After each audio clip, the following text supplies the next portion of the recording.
Hey, how's it going, everybody? So check this out. I wanted to share this with you. Just got done clearing out my raised bed of the expired plants from last season, getting ready to plug in some new varieties. And I got to thinking, I really should share with you my thoughts about building a raised bed.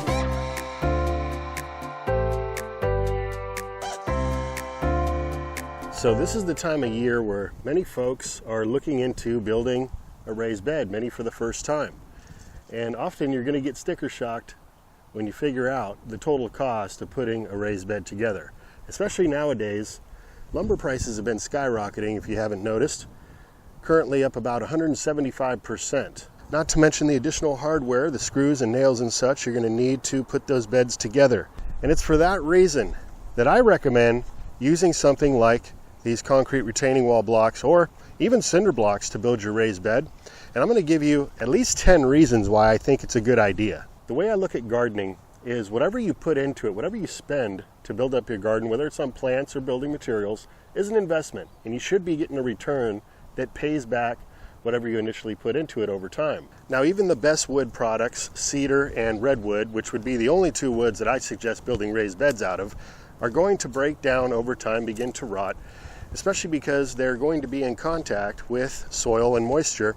And over time, the wood can also begin to deform and bow out as it's in contact with these elements. Concrete, on the other hand, is a lifelong product. It's going to last throughout your entire life. And another benefit to building with blocks is that you can take it with you.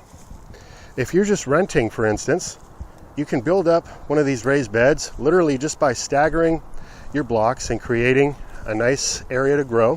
When it comes time to move and relocate, maybe you finally get that property you were looking to purchase, well, you can take those blocks along with you and they break right down easily. Also, most plants don't need that deep of an area to grow. Just a few inches is suffice for most plants' root systems. And for that reason, you don't have to build up several layers of blocks to build your raised beds.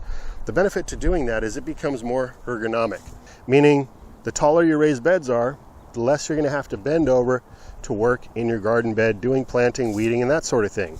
And that can really be a benefit, especially for those who suffer with back pain and that sort of thing. But really, all you need is just one level of either concrete retaining wall blocks or cinder blocks to get growing. Most plants are going to thrive in that situation.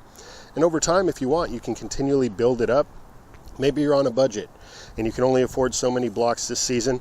Well, next year you can do another level and maybe another level. And I have to tell you, having a place to sit right on the edge of your bed is pretty nice. So whether you're just relaxing, enjoying the sunshine, or you're doing a bit of planting or weeding, you can be sitting down while you're doing that. Just another benefit to using the concrete blocks as your structure. And really fast, my friends, if you're enjoying today's video, you found it helpful or entertaining in any way, do us a favor and smash that thumb button for us. And if you haven't already, consider subscribing to the channel. New uploads every week, sometimes every day, and I'm giving you updates on everything growing on around here. And if you tap that notification bell, that's going to ensure that you stay in the loop, you never miss a future episode. And if you'd be so kind to shoot us a comment, well, we love hearing from you. It sure does mean a lot. Thank you, everyone. And yet another advantage to using concrete blocks over lumber is that they hold and retain a resale value.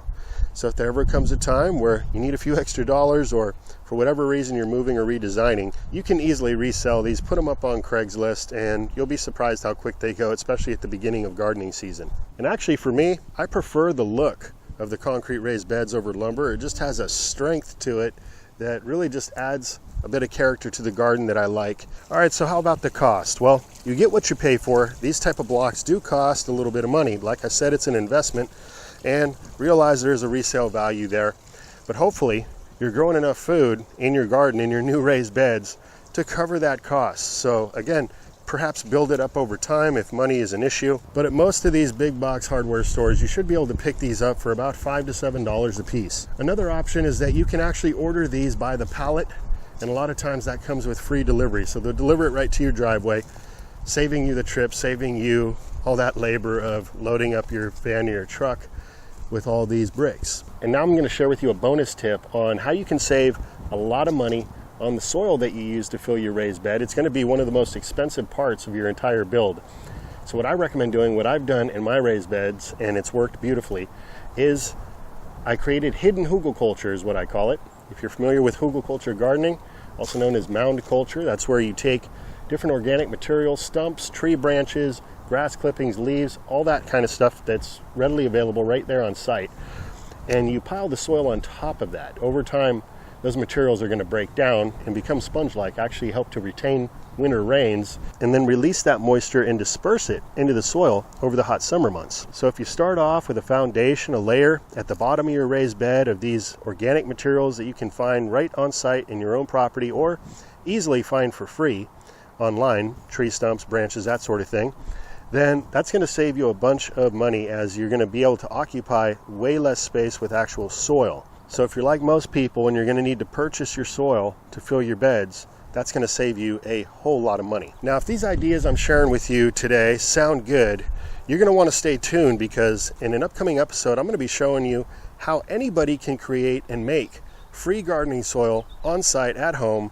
It's an invaluable resource for gardeners, is to be able to create soil. When you have raised beds, you have a bit of sinking every year, so you're going to have to replace at least a few inches of soil in these raised beds. So if you can make it on site yourself for free, well, that's one of the best investments you'll be able to make for your entire garden.